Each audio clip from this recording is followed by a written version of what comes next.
How you doing, folks? I'm Ron Newman. We're having a potluck over here at my house. We have 15 people, and the food's been great, and of course, the company has been charming. Anyway, I've been a member of the Vegetarian Society here for 8 years in North Carolina. Been a vegetarian for 16 years. Started in Colorado. And my reasons for being a vegetarian are threefold. One is, I guess, the atrocities we commit against other species. I object to that. I think we're all part of the same creative force and process. And environmental reasons, there's what a lot of people don't realize is that methane gas is a very powerful greenhouse gas, more so than burning oil. So the single most important thing I could do for the environment would be to be a vegetarian. Also, my own physical health is a third reason. And for me, each reason is just as important as the other. For a long time, I've thought of energy efficiency, solar panels. I used to think, oh, it would be great having solar panels, you know, create your own energy and not be a drain on the earth.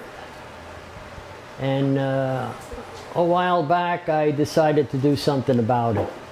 Well, when I became a vegetarian, the first thing I did was I started taking my own bag to the grocery stores. That's 16 years ago.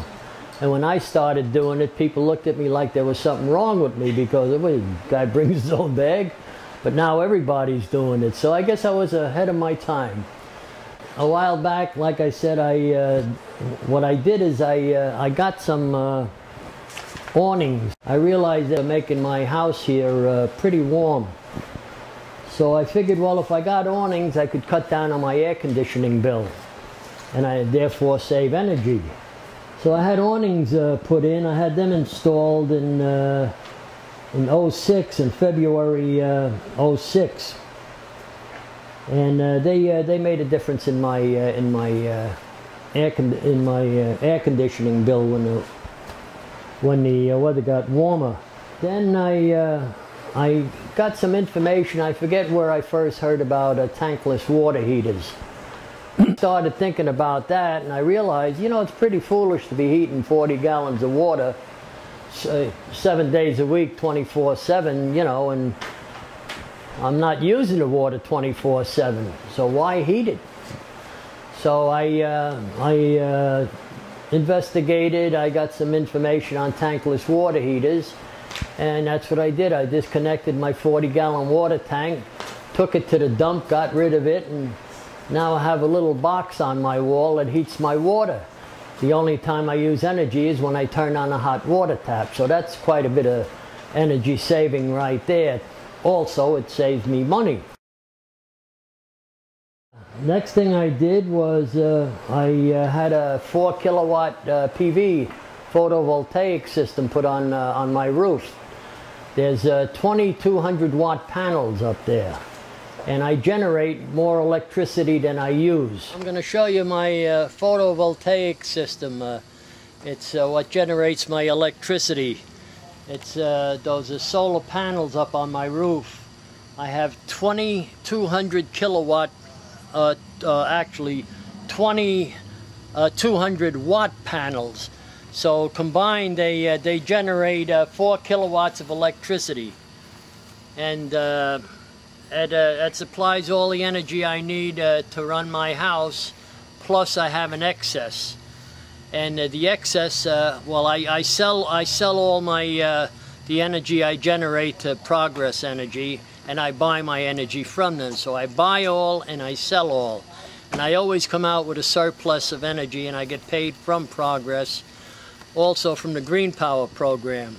And I have a 5-year contract with Green Power. I probably have about 3 years left on that, at which time I'll negotiate another contract with them. So I'm real pleased with the system. It's trouble-free. Haven't had a problem in 2 years, and How about when it rains or when it's overcast? Do you still get enough energy? You get some energy, but it does interfere with the output. You know, you don't generate as much on overcast days. Right, and that's why you buy energy. No, not really, because the energy, I'm tied to the energy grid.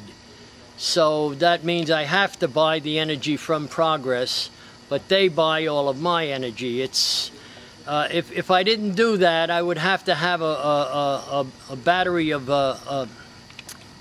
batteries. Battery system to store the energy. When it's not sunny. Or yeah, and that would add 40% to the cost of this whole system. And this system cost me $35,000, $35,500 as a matter of fact. So the cost would be more than I'd be willing to spend, and it works fine this way. The battery backup system is good if you're in a rural area, but if you're in a city area, you're better off being grid tied like I am here. So that's the advice I got before I had the system installed, and it's worked well for me so far. Okay, very good.